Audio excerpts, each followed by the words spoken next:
Hi, everyone. I'm here today to bring you your market update for May 2024. The market, if you look at it month over month, we are chugging along. We had a few more sales than we did in April. However, when you hear on the news about year over year, the numbers don't look especially good. Most areas are down anywhere from 20 to 30% in sales volume. Prices are pretty much flat across the board. But if you remember, last year at this time, we were heading into a Bank of Canada that had said that we were going to get rate cuts. And then they did a 180 and we got a rate hike last July. Fast forward to this year, and what we're looking at are actual cuts, and which makes me believe that what our market's going to look like is backloaded for this year. So all the sales that didn't happen in the spring market because it was very quiet this spring are probably going to happen during the last half of the year. So I'm expecting June will be better than May, July will be better than June. But again, we have to wait and see what the Bank of Canada does. They did cut the interest rates by 25 basis points, which is a wonderful thing. Not a huge effect on people's mortgages. However, it's the right direction. And as long as we're heading to decreases and not increases, we're laughing. It's what we've been waiting for the last 4 years. This is the first decrease in 4 years. To just give you an idea of sale prices, we're pretty much on par since last year. We haven't made any great strides, but we haven't lost any ground either. So I'm hoping June's going to look a little bit better than May did sales wise. Prices, I imagine we're going to hold steady for a little while. We may start to see increases come July or August, but again, it's hard to say. We're watching the Bank of Canada day by day to kind of figure out where this is going. And that is your market update for May 2024. If you have any questions about this rate environment and the cuts and how they may affect you, I have a video that we've included that'll come on shortly with myself and my friend Nick Lequier from Mortgage Wellness, and it kind of breaks everything down, any questions you might have. And of course, always reach out. We're here to answer any questions you might have. I will see you in July with your June market update. All right, we're live. So Peggy, a little more informal than what we're going to produce later today, but obviously wanting to get something out to everyone. Let's talk. It's an important day. It's a big day. So do you remember when we used to say those big days were Bank of Canada announcements and there was increases? Yep. And then there was a steady flow of increases. And then there was a steady flow of holds. I think there were 6 holds. Yeah. So, we'll get into what all this means in a moment, but a few quick takeaways. Actually, you texted me about it this morning. First rate cut in 4 years. That's crazy. That is so hard to believe that it's been 4 years since a cut. It's crazy. It is really wild to think about. The other thing is, lots of media, and I mentioned this in the last time we went live. Lots of media around the fact that there was a 25 basis point cut, 0.25, yep, which lowers the overnight lending rate from 5 to 4.75. Which really doesn't add up to much. No. But it's the right direction. Totally.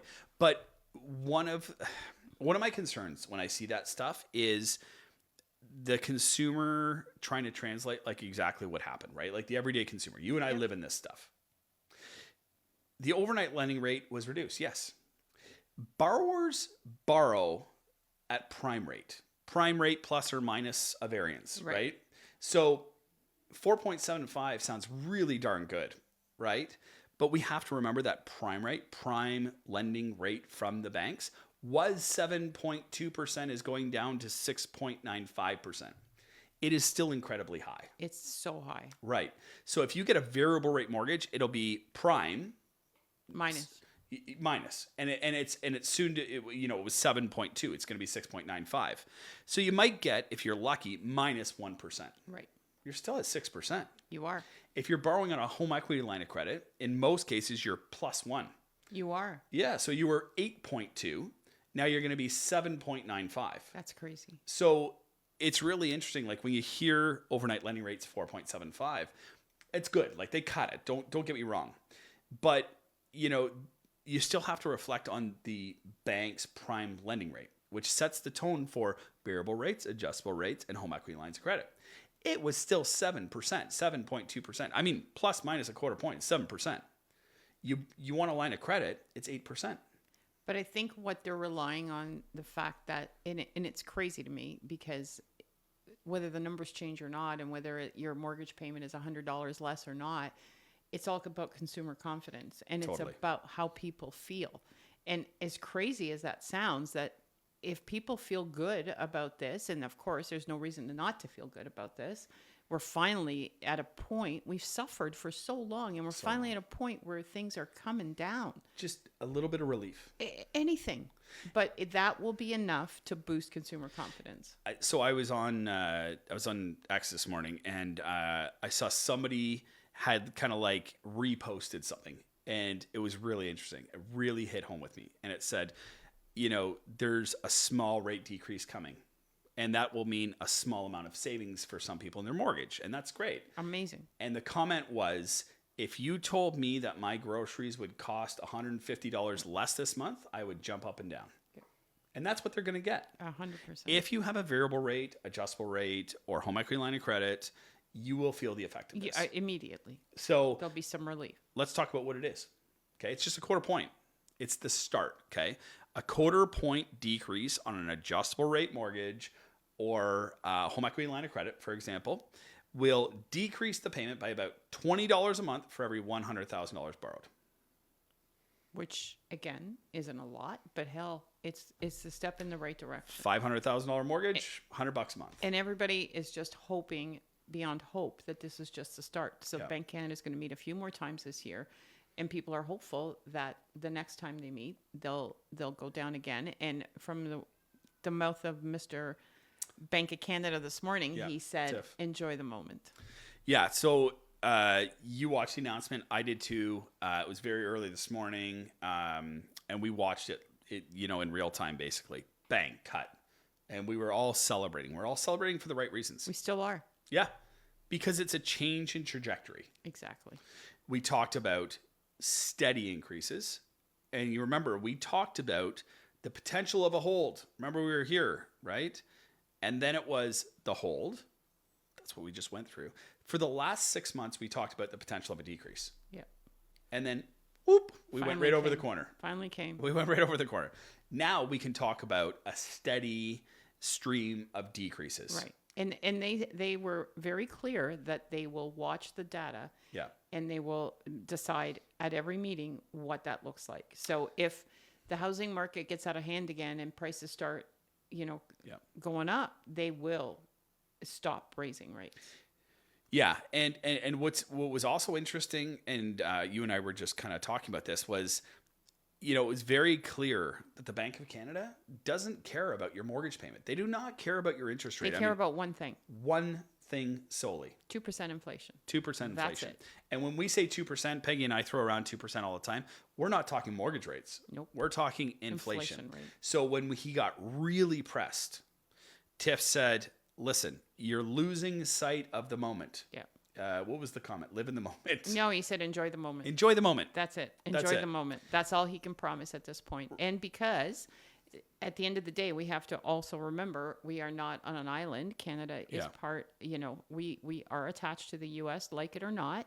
They are our number one trading partners. So, they were pressed a lot today to say, how much can we go alone? Because right now, we are the first G7 country to cut our interest rates.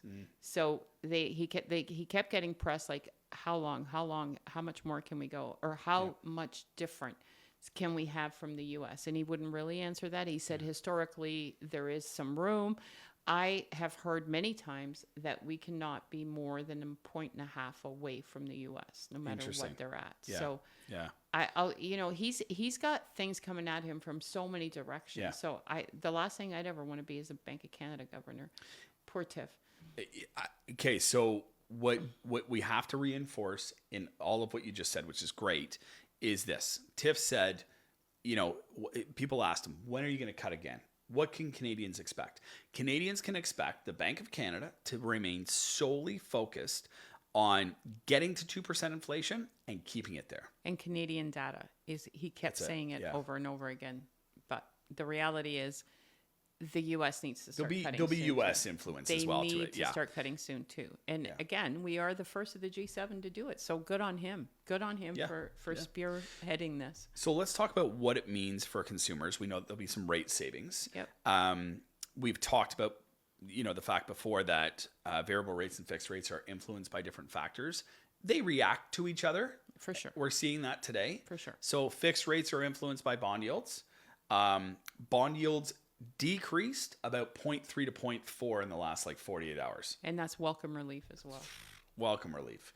First-time homebuyers, we saw the lowest rate that we've seen in a long time. Last week, 4.69% 5-year fixed rate. That's amazing. It's great. 4.69. You made a great point. Last year, Yep. I got one at 4.25%. Yeah, you did. I remember spring. celebrating that. Right. It was last May. Yeah. And 4.25% is a lot better than 4.69. Yep. But 4.69 is relief. Now, that was last week before these bond yield decreases as a result of this announcement. Right. So, am I expecting to see 4.49 5-year fixed high ratio? Maybe.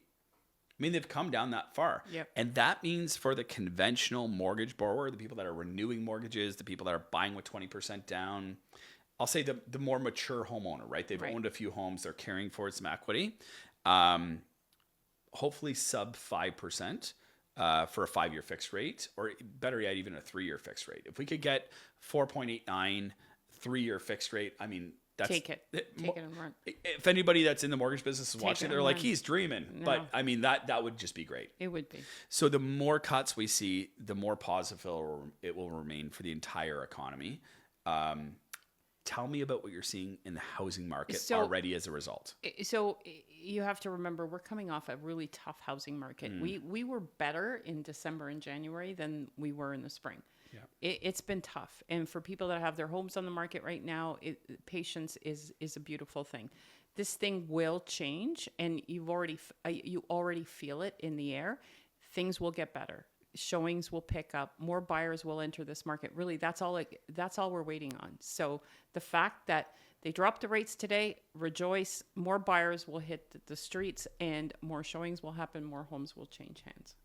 Yeah, and in the mortgage world, a little bit of relief for existing variable rate, adjustable rate, and home equity line of credit borrowers. Those who are renewing mortgages, we're already seeing fixed rates even coming down. I mean, that's the fan favorite. People are still taking fixed rates. That's what we're waiting on. That's the magic that we're all waiting. People that need to renew their mortgages, we're all waiting for them to drop. So a little bit of confidence coming into the market. People will feel better. People will feel a little bit of relief. It's all positive news today. All positive.